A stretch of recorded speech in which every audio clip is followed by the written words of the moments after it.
Hello বন্ধুরা, আজকে আবারও একটা নতুন ভিডিও নিয়ে চলে আসলাম।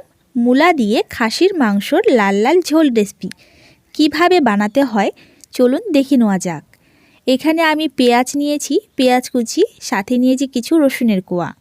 এদিকে মাংসটা ভালো করে ধুয়ে পরিষ্কার করে রেখেছি। মশলার জন্য এদিকে নিয়েছি আমি আদা, রসুন, শুকনো লঙ্কা, কাঁচা লঙ্কা। এগুলোকে আমাদেরকে একটা পেস্ট বানিয়ে নিতে হবে।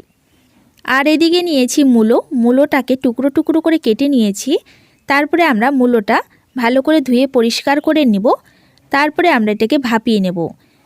এদিকে আমি কড়াইয়ের মধ্যে তেল গরম করতে দিয়েছি। তো ফোড়নে দিয়েছি তেজপাতা, গোটা গরম মশলা, আর এখানে পেঁয়াজ কুচি আর রসুনের কোয়া দিয়ে দিয়েছি। সাথে এখানে আমি 2 চামচের মতো লবণ দিলাম পেঁয়াজটাকে ভেজে নেওয়ার জন্য। পেঁয়াজটাকে আমরা 5 থেকে 6 মিনিটের মতো লাল লাল করে ভেজে নেব। দেখুন পেঁয়াজটা লাল লাল করে ভেজে নিয়েছি। এরপর এর মধ্যে আমি একটা টমেটো দিয়ে দিলাম কেটে। টমেটোটাকে দিয়ে ভালো করে আবারও 2 মিনিটের মতো ভেজে নেব। এদিকে দেখুন আমি রসুন, আদা আর শুকনো লঙ্কা, কাঁচা লঙ্কার পেস্ট বানিয়ে নিয়েছি। এদিকে কিন্তু পেঁয়াজটা লাল লাল করে ভাজা হয়ে গেছে। এরপরে দিয়ে দিলাম মাংস। তো মাংসটা দেওয়ার পরে ভালো করে আমাদেরকে 5 থেকে 6 মিনিটের মতো কষিয়ে নিতে হবে। এরপরে আবারও লবণ দিয়ে দিলাম 1 চামচের মতো, হলুদ গুঁড়ো দিয়ে দিলাম 1 চামচ, তারপর এখানে জিরে গুঁড়ো দিয়ে দিলাম আমি ছোট চামচ দিয়ে 2 চামচ।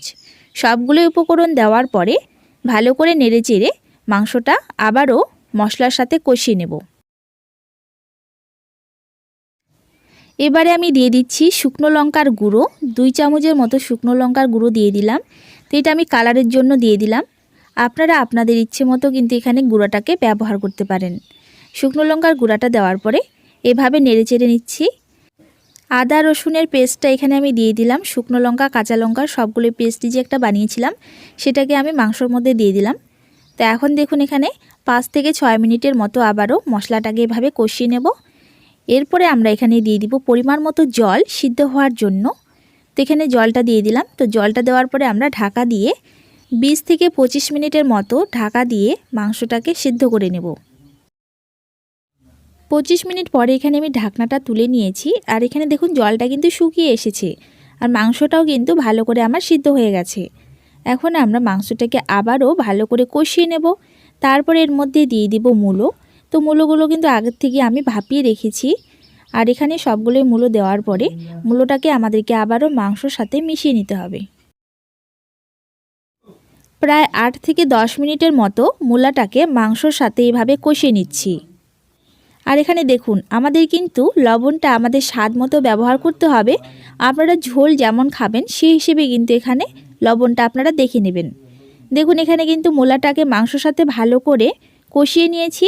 এখন আমি দিয়ে দিচ্ছি ঝোলের জন্য জল। জলটাকে আপনারা আপনাদের পরিমাণ মতো ব্যবহার করবেন। তো দেখুন এভাবে আমি জলটা দিয়ে দিয়েছি। তারপরে ভালো করে আমরা জলটাকে ফুটিয়ে নেব।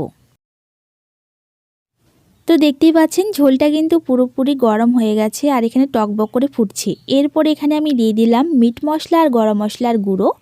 সবগুলো দেওয়ার পরে আবারও এখানে 5 থেকে 6 মিনিটের মতো রান্না করে নেব। আপনারাও বাড়িতে একবার হলেও এই রেসিপিটা ট্রাই করে দেখবেন। শীতের মধ্যে কিন্তু এই রেসিপিটা খেতে দুর্দান্ত লাগে। আজকের রেসিপিটা আপনাদের কেমন লাগলো অবশ্যই আমাকে কমেন্ট করে জানাবেন। ভিডিওটা আপনাদের ভালো লেগে থাকলে লাইক, কমেন্ট, শেয়ার করে দেবেন। চ্যানেলে আমার নতুন হয়ে থাকলে অবশ্যই চ্যানেলটিকে সাবস্ক্রাইব করে দেবেন এই রকমই নতুন নতুন রেসিপি দেখার জন্য। সবাই ভালো থাকবেন, সুস্থ থাকবেন।